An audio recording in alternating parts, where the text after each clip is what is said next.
Hi, everybody. My name is Jared Wells. Wow. Hello, everybody. Thank you for. Oh my god, dude.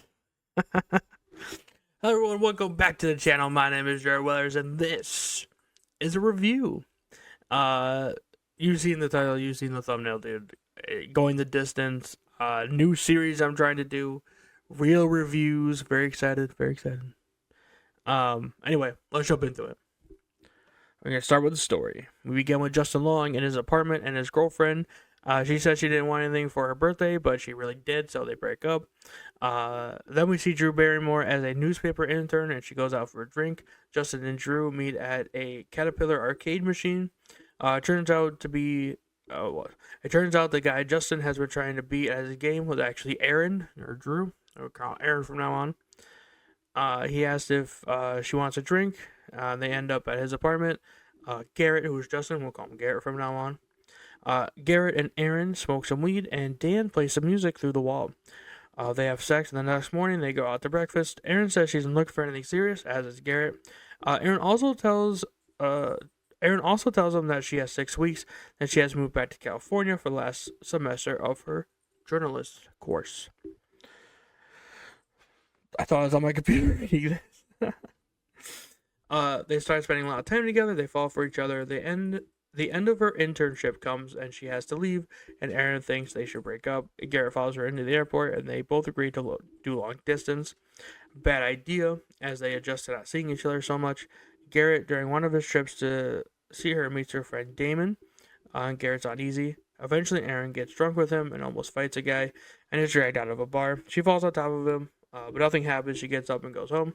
She falls asleep on the stairs, and she calls Garrett the next day to explain what happened. He is not a huge fan that they were spending time together. He flies out for Thanksgiving. They go back to Aaron's sister's house where she's staying, and they start to have sex on the table. But they're caught by Christina Applegate, or Corinne in this movie, and Jim Gaffigan. I don't remember his name. I think it's Tim. And Jim Gaffigan's eating in the dark. During Thanksgiving, Jim and Rob Riggle say he's messing up their lives now since Garrett decided to fly out and give Aaron roses or whatever. I don't think we saw that part though. Their parents are now expecting, their partners are now expecting more from them. He leaves and they don't see each other for Christmas because it's super expensive.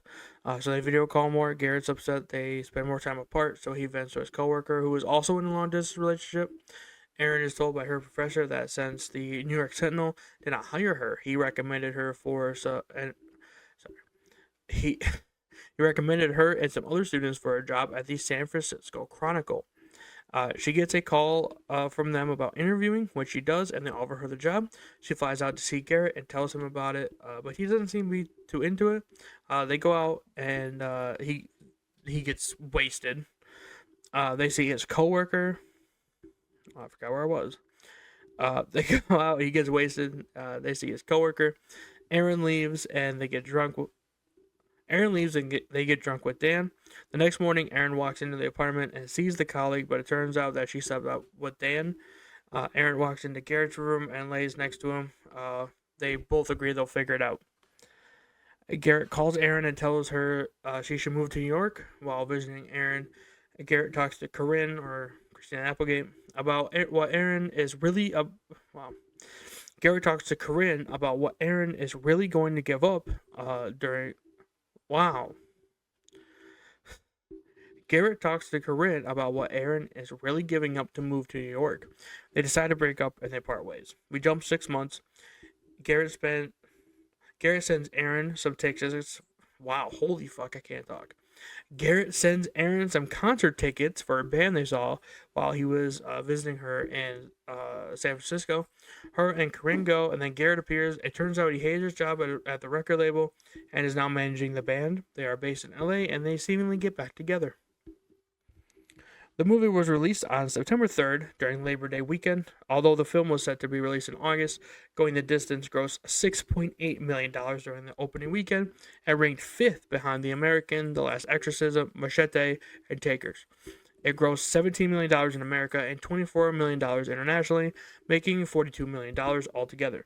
The reception of this movie was not good. Being a rom-com in the late aughts and early 10s, it was difficult to grab the critics. The highest rating I saw was a B by CinemaScore. I really like this movie. I really like this movie. I thought it didn't go through the they slip up and break up over like like they'll be apart for a long time, and then one of the people will cheat on the partner because it's been so long. They tried to like avert your expectations. I also like the cast. It might not help my overall viewing of it. Justice Long has always been an everyman in some of my favorite movies. I give this movie 8 out of 10. Tell me, have you seen this movie? Put your thoughts in the comments below. If you like, if you want, you can follow me on Letterboxd. If you're on there, tell me what else you want me to review. Have a good day, and I'll see you Tuesday.